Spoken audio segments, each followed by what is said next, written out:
आप सबका यहां बहुत बहुत स्वागत।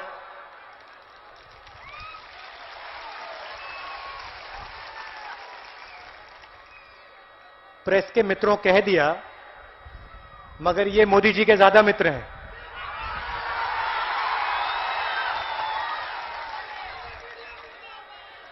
नहीं, मुर्दाबाद मत बोलो भैया, वो उनका काम है, हमारा काम मुर्दाबाद बोलने का नहीं है।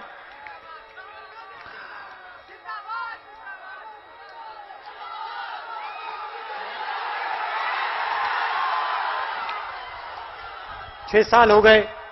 अच्छा, पहले आप एक बात समझिए, ये कभी कोई मोदी जी की बात करता है, कोई नीतीश जी की बात करता है। सच्चाई यह है कि मोदी जी और नीतीश जी एक ही चीज है, क्योंकि नीतीश जी नरेंद्र मोदी जी की मदद करते हैं और नरेंद्र मोदी नीतीश जी को चीफ मिनिस्टर बनाते हैं। तो गलतफहमी नहीं होनी चाहिए, ये दो अलग नहीं है, ये एक ही चीज है।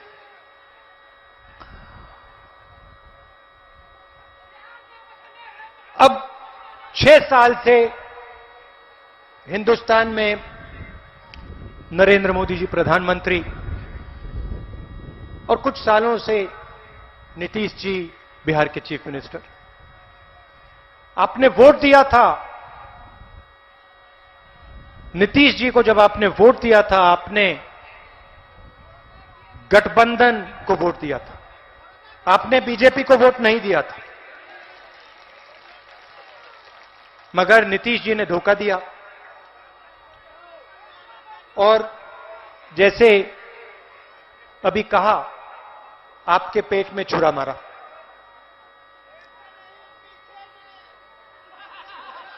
पहले पीछे फिर पेट में, 2-3 बार। अच्छा, वो भैया नीतीश जी ने पहली बार छुरा नहीं मारा है, बहुत बार मारा है वो अलग बात है।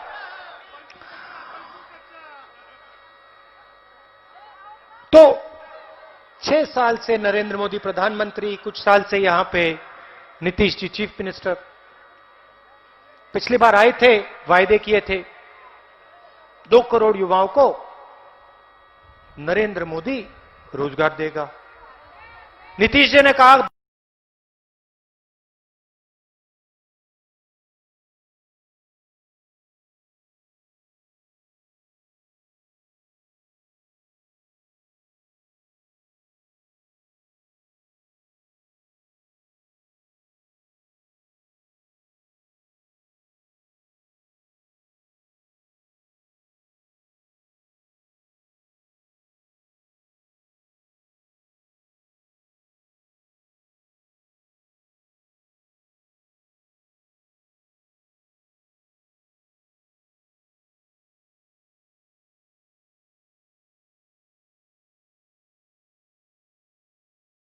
उनकी बात करते हैं, उनकी मदद करते हैं।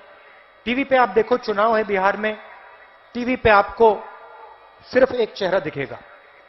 कभी कभी नीतीश जी को डाल देंगे अंदर, मगर मन की बात ये चलता रहता है। और दूसरी तरफ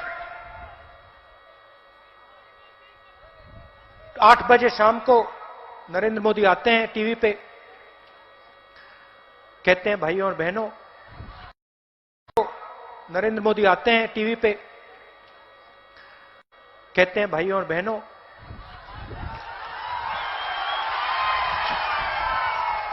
भाइयों और बहनों, काले धन के खिलाफ लड़ाई है। काले धन के खिलाफ लड़ाई है। 500 रुपए और 1000 रुपए का नोट मैं रद्द कर रहा हूं। बर्बाद कर दिया हम लोग को। यह आपने बिल्कुल सही बात बोली। उन लोगों को नहीं, हम लोगों को। मतलब जो हिंदुस्तान के अरबपति हैं, 2-3 अरबपति, उनको बर्बाद नहीं किया, मगर जो किसान है, मजदूर है, छोटा दुकानदार है, युवा है, उनको बर्बाद किया। और उन्हीं को नरेंद्र मोदी ने लाइन में खड़ा किया था बैंक के सामने, याद होगा आपको। अच्छा बताओ, भूल गए क्या? मतलब घंटों खड़े रहे, बारिश में खड़े रहे, धूप में खड़े रहे, भूल गए? खड़ा किया, आपके जेब में से पैसा निकाला, निकाला था ना? कितना पैसा डाला आपने बैंक में? हाँ हाँ, आपका पैसा आपके जेब में से निकाल के नरेंद्र मोदी ने बैंक में डाला, और बैंक से नरेंद्र मोदी ने पैसा निकाल के उन्हीं अरबपतियों का कर्जा माफ कर दिया। और देश की जनता को कहते हैं काले धन के खिलाफ लड़ाई। काले धन के खिलाफ लड़ाई थी तो लाइन में आपने किसी काले धन वाले को देखा? उसमें अनिल अंबानी खड़ा था लाइन में, अदानी खड़ा था लाइन में ना? उसमें तो किसान थे, मजदूर थे, छोटे दुकानदार थे, माताएं बहनें थी। वो बड़े वाले अरबपति वो बैंक के पीछे वाले दरवाजे से गए, पूरा का पूरा उन्होंने अपना जो करना था कर दिया, काला धन सफेद कर दिया। अब कुछ ही दिन पहले कोरोना आता है, कोरोना आता है, फिर से 8 बजे टेलीविजन पे मोदी जी आ जाते हैं। पता नहीं 8 बजे क्यों हर बार, पता नहीं क्या हो जाता है। 8 बजे आते हैं और इस बार कहते हैं भाई और बहनों 22 दिन की लड़ाई है, 22 दिन में हिंदुस्तान कोरोना को हरा देगा। वारे 22 दिन में हरा देगा। उसके बाद कहते हैं हां भाई और बहनों 22 दिन में हराएंगे, एक काम करो थाली बजाओ।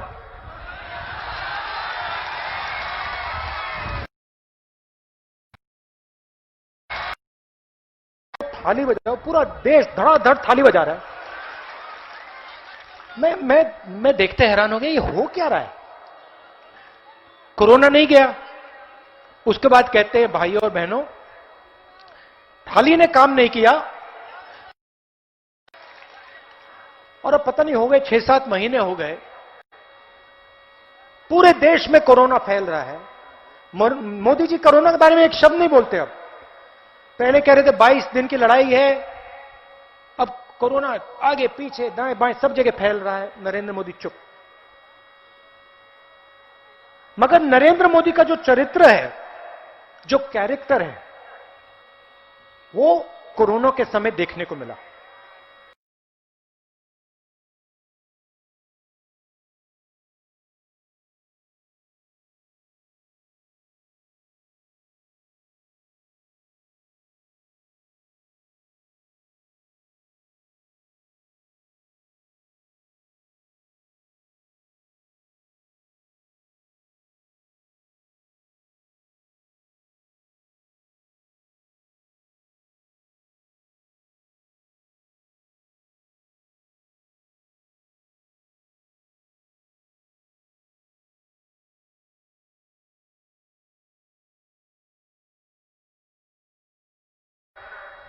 सब में लिखा है कि भैया अंत में सच्चाई दिख जाती है।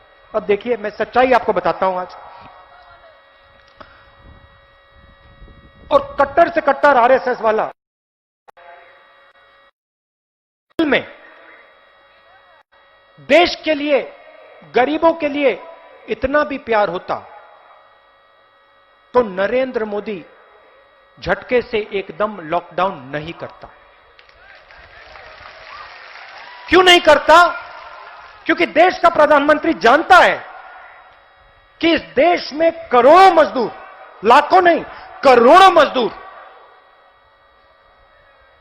एक दिन की दिहाड़ी पर जीते हैं। और अगर आपने बिना नोटिस दिए,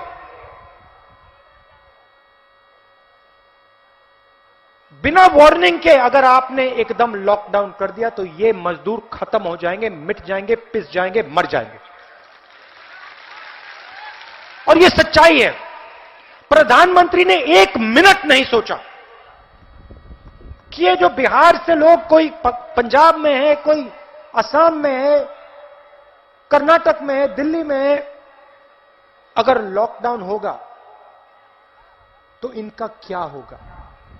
और आपने देखा लाखों मजदूर बिहार के, युवा, हमारा भविष्य, देश का भविष्य, कोई बेंगलोर से चला आ रहा है, कोई मुंबई से चला आ रहा है, कोई पंजाब, कोई हरियाणा से पैदल वापस, बिना पानी, बिना भोजन। दूसरी तरफ नरेंद्र मोदी कहते हैं मैं ट्रेन नहीं दूंगा, चाहे कुछ भी हो जाए, मर जाऊंगा, मगर गरीबों को ट्रेन नहीं दूंगा मैं। ये है देश के प्रधानमंत्री। आपने नरेंद्र मोदी को कभी भी गरीब व्यक्ति से गले मिलते हुए देखा है? ना। अंबानी जी, अदानी जी के साथ गले मिलेंगे, मगर किसान का हाथ तक नहीं पकड़ेंगे, मजदूर का हाथ तक नहीं पकड़ेंगे। मैं मिला, मजदूरों से मिला, लॉकडाउन हुआ, मैं जाके मिला दिल्ली में। मैंने पूछा आपको क्या लग रहा है? मुझे कहते हैं राहुल जी यूपी तक जाना है, हजारों किलोमीटर चलना है। हमारा एक सवाल है, आपसे हम ये सवाल पूछना चाहते हैं। मैंने कहा क्या है? कहते हैं राहुल जी हमें एक बात समझ नहीं आई। क्या? कहते हैं राहुल जी कि जो प्रधानमंत्री है इसने जो लॉकडाउन किया, इसने हमें एक दिन, राहुल जी कि जो प्रधानमंत्री है इसने जो लॉकडाउन किया, इसने हमें एक दिन क्यों नहीं दिया? अगर ये हमें एक दिन दे देते, हम बस में, ट्रेन में बैठकर घर पहुंच जाते। इसने हमें एक दिन छोड़िए, इसने हमें 5 मिनट क्यों नहीं दिए? मजदूर पंजाब से चले आ रहे थे, जिनसे मैंने बात की, उत्तर प्रदेश के थे। उन्होंने कहा कि जो भी हमारा था हमने पंजाब में छोड़ दिया। जो बर्तन थे, जो भी हमारे पास था, हमने पंजाब में छोड़ना पड़ा। उठा के हम बिहार नहीं, उठा के हम वो उत्तर प्रदेश जा रहे थे, उठा के हम उत्तर प्रदेश नहीं ले पाए। तो जो भी हमारा था हमने वहां छोड़ दिया। इस प्रधानमंत्री ने हमें एक दिन क्यों नहीं दिया?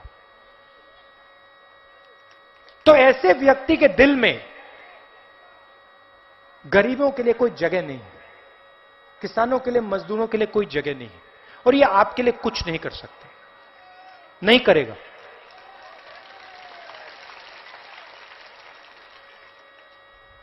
बिहार की बात करते हैं। आपको यहां धान के लिए क्या रेट मिलता है? 1000। मक्के के लिए क्या रेट मिलता है? ठीक है। आपका जो धान है, आपका खून पसीने का जो धान है, जो मक्का है, वो बिचौले जाके पंजाब में बेचते हैं, हरियाणा में बेचते हैं। सही बात है। तो आपका जो पैसा है आपको नहीं मिलता, बिहार के किसान को नहीं मिलता, आपका पैसा बिचौलियों को मिलता है, और पंजाब में आपका धान और मक्का जाके बिकता है। छत्तीसगढ़ में चुनाव था, हमने वहां चुनाव की मीटिंग में कहा देखिए कांग्रेस पार्टी की सरकार आएगी तो 2500 रुपए धान का रेट मिलेगा आपको, चाहे कुछ भी हो जाए। अब आप में से कोई भी कभी छत्तीसगढ़ जाए और वहां किसी भी किसान से पूछ लीजिए क्या रेट मिलता है, वो आपको बता देगा 2500 रुपए मिलता है। क्यों? हमने ये किसानों को ये रेट क्यों देते हैं हम छत्तीसगढ़? आप ये मत सोचो कि सिर्फ किसान की मदद कर रहे हैं। जब हम किसान को 2500 रुपए देते हैं,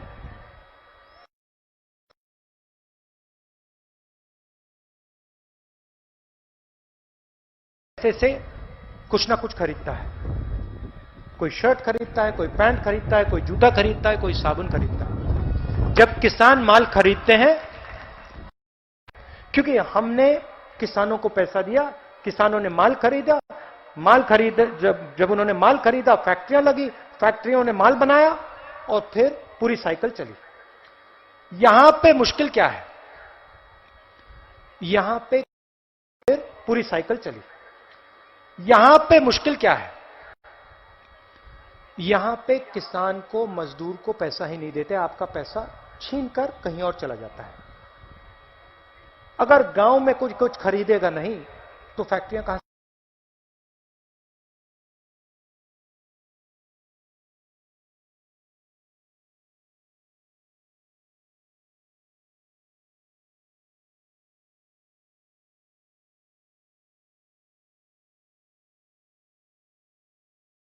मंडियों, एमएसपी, प्रोक्योरमेंट का सिस्टम है उसको खत्म कर दिया। कहते हैं मैंने किसानों को आजाद कर दिया। अजीब सी बात है, मोदी जी ने किसानों को आजाद किया।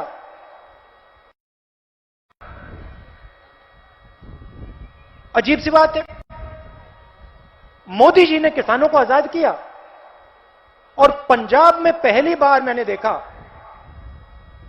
दशहरे पे रावण को नहीं जलाया जा रहा। तो कैसी आजादी दे दी आपने? आपने किसानों को आजादी दी और पंजाब का किसान, हरियाणा का किसान दशहरे पे आपका पुतला जला रहा है। अगर आपने उसको आजादी दी, वो खुश क्यों नहीं है भैया? वो आपके पुतले क्यों जला रहा है? जला रहा है। मोदी जी कहते हैं आजादी दी, कहते हैं किसान अपना माल कहीं भी बेच सकता है। नरेंद्र मोदी जी, किसान को माल बेचने के लिए सड़क की जरूरत होती है।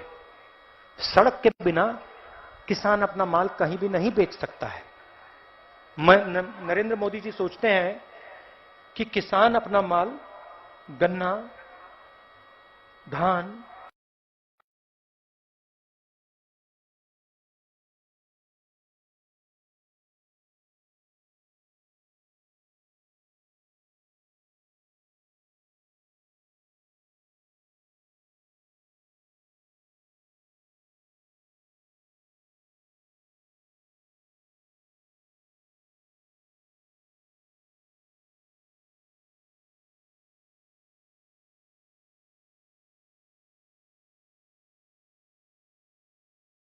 इस बार बिहार की जनता ने अपना मन बना लिया।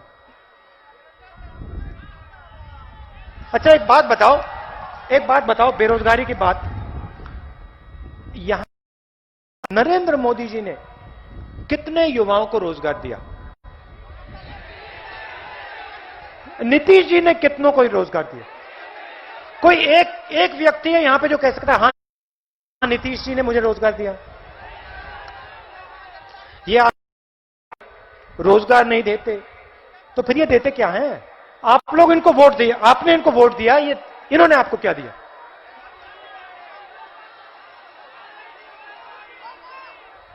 बेरोजगारी।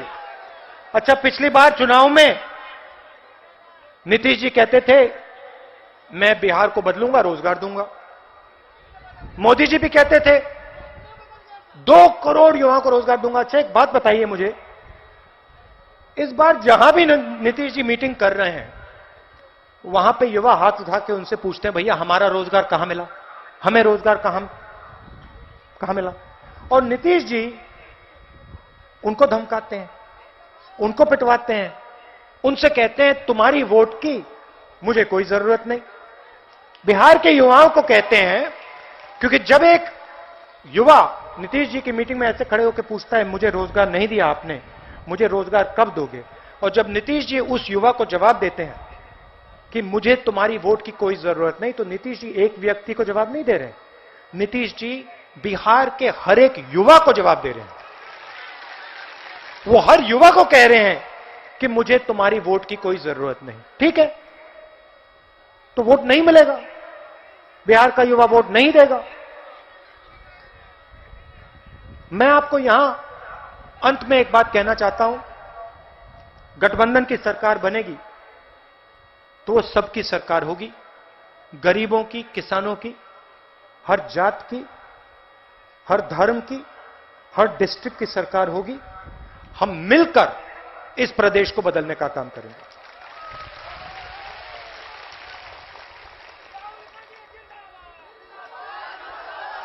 तो हम एक साथ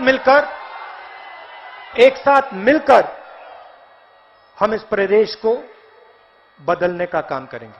आखिरी बात, आपको यहां सही दाम नहीं मिलता,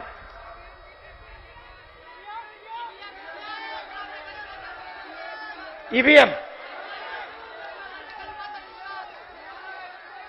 उसका नाम ईवीएम नहीं है, उसका नाम एमवीएम है, मतलब मोदी वोटिंग मशीन।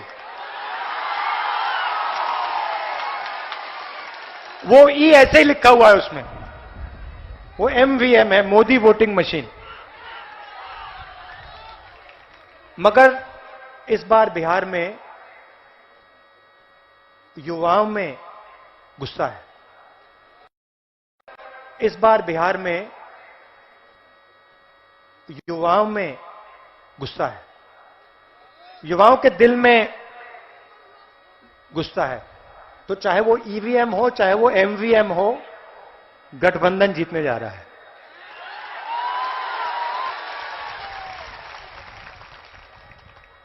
आखिरी बात मैं कहना चाहता था, जब तक यहां मक्के के कारखाने नहीं लगेंगे, तब तक आपको सही रेट नहीं मिल सकता। पंजाब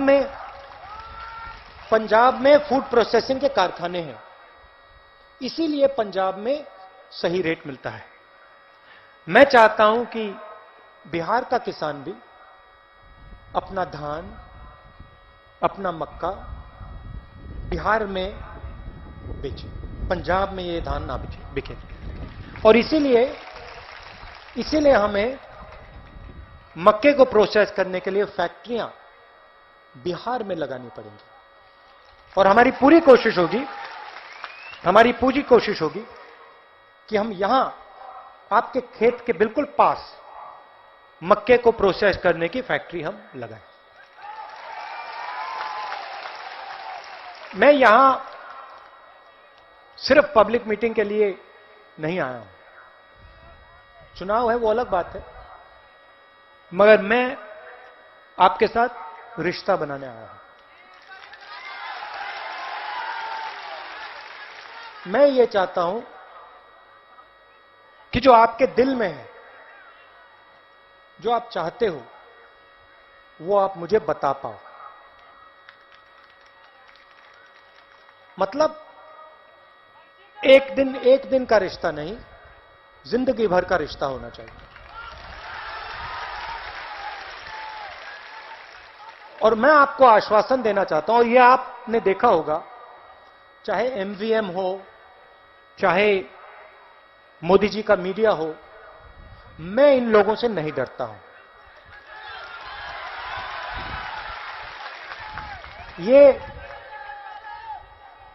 ये बदतमीजी से बात करते हैं, मुझे गाली देते हैं। नरेंद्र मोदी जी अपनी मीटिंग्स में मेरे बारे में कहते हैं, उल्टी सीधी बात करते हैं। मैं तमीज से बात करता हूं, मैं बदतमीजी से बात नहीं करता हूं। और जितनी भी वो नफरत फैलाने की कोशिश करते हैं, उतना मैं प्यार फैलाने की कोशिश करता हूं। नफरत को नफरत से नहीं काटा जा सकता है, नफरत को सिर्फ प्यार से काटा जा सकता है। और मैं 1 इंच पीछे नहीं हटूंगा जब तक नरेंद्र मोदी को हरा दूंगा।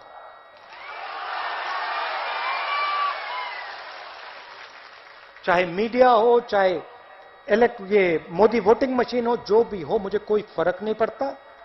सच्चाई सच्चाई होती है, न्याय न्याय होता है। और हम इस व्यक्ति के सामने विचारधारा की लड़ाई लड़ रहे हैं, उनकी सोच के खिलाफ हम लड़ रहे हैं, और हम उनकी सोच को हराएंगे। धन्यवाद।